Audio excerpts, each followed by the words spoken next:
Welcome to the Art Lady channel. Today's project is going to be potting up this urn here.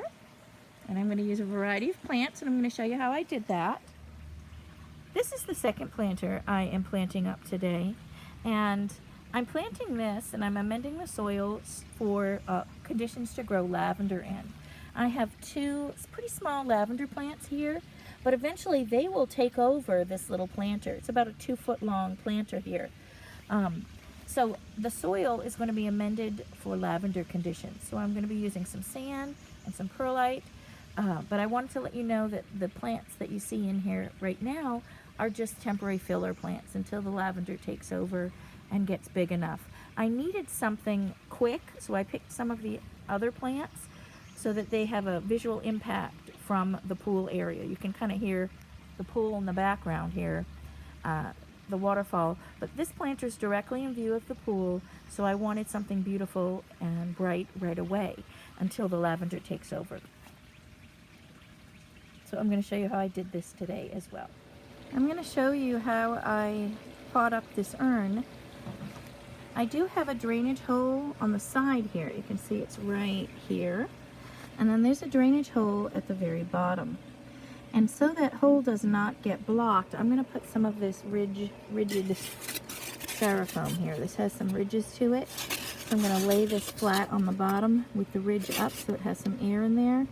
And that way if I want to come in with some drip tubing up the bottom, I can. And I may even drip it out the side here too for later on, because I am planning on putting in a drip system to all my pots for the summer. But I want that drainage hole, I don't want it to be blocked. So I'm going to put styrofoam in, and then I'll come back with like a metal rod and poke out the styrofoam, and then be able to come up with through my pot for dripping. But I want to show you, in most pots and plants I do use the styrofoam at the bottom just so it's not so heavy, because as it is I can barely lift up this concrete urn myself. And never mind with the soil, without the soil. So I don't use pieces of pot, or I don't use rocks at the bottom. I just put a little bit of this styrofoam in so that it does not cover my drain. And that is what it looks like. I cleaned out the debris that was left, and then I pressed pretty tightly that styrofoam at the very bottom. Now I'm going to go ahead and fill it with some potting soil. I'm going to add a couple of cups of perlite into the pot, because these concrete planters, sometimes the drainage holes get blocked, and I only have two really small ones. So just at the bottom I'm adding that perlite in here so I don't have a muddy area. And now what I'm going to do is I'm going to put in a few more scoops of my potting soil, and then I'm going to add some plant tone to this.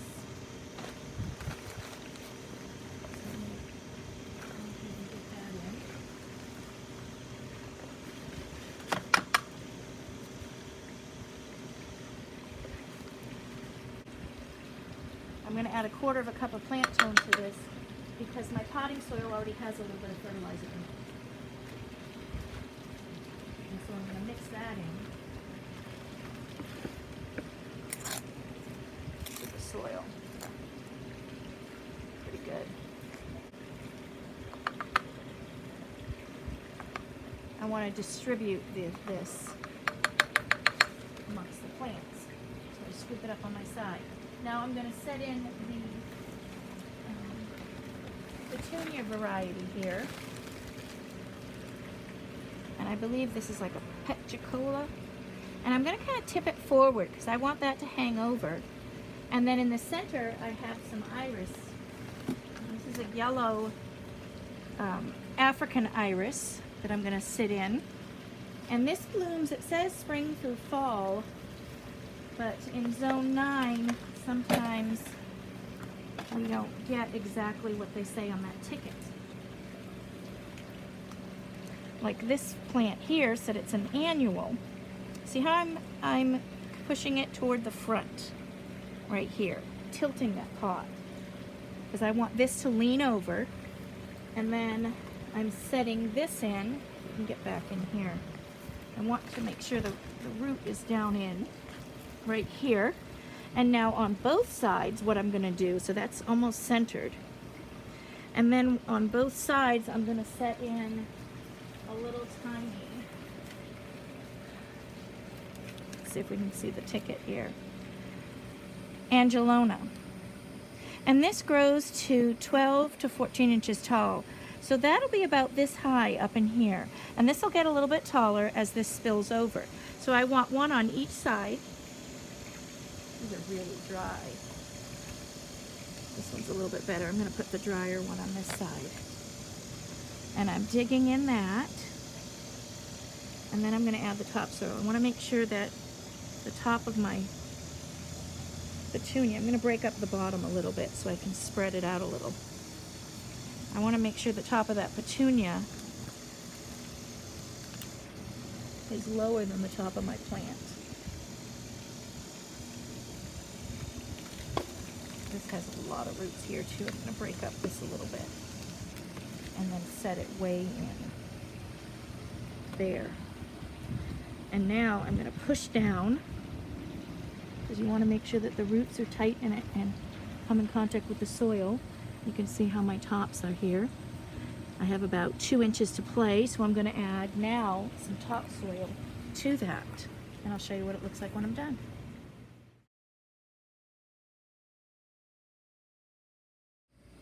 Here are the 3 items I put in: the yellow African iris to give tall height and bright yellow color, then the Super Cal Pachoa, and the Angelona. Right here, I want to just show you the tag. Here we have the overall look of the planter, which I think is going to be lovely. I love the that Super Cal Pachoa, which is a combination, a petunia and a calabrachoa. I think that's how you say it. There is the overall look right here, and it's going to be a nice little centerpiece. Now, I did email the grower of the Super Cal Pachoa, and the ticket did say it's a perennial for zone 9, and it does bloom all summer long till fall. That's what the ticket said. When I emailed them, they did say that this does not like Florida zone 9 summer heat, despite the tag. And there are other choices for summer planters that are better than this, because as I feared, this may die off because it's a petunia mix. I know as soon as June hits, by mid-June, my petunias aren't doing well. They're a cold weather plant, and our humidity just can't handle it.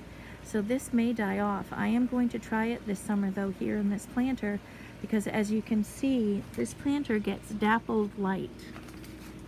Right now it is, let's see what time. Right now it is 1:30 and mid-May, and you can see it gets a bit shade, so it's not getting that harsh midday sun. It gets morning dappled sun, and then it's going to get dappled sun in the afternoon as well, because there's a lot of shade trees behind me, the house is behind me. So I'm hoping that this will survive the summer, and we're just going to baby it and see. I did buy I think 3 others besides this one that I'm going to be planting, so I'm hoping that I get more than a month and a half out of this. But I'm going to watch it and see, and then I'm hoping it's going to become a year-rounder as well. I'm hoping that it will survive the summer and not be just an annual. Like the ticket said, it is a perennial, so we're going to try it and see here in zone 9 this summer, and I'll let you know how it goes. I'm getting ready to pot up my hummingbird planter, and I want to show you what I'm going to be doing.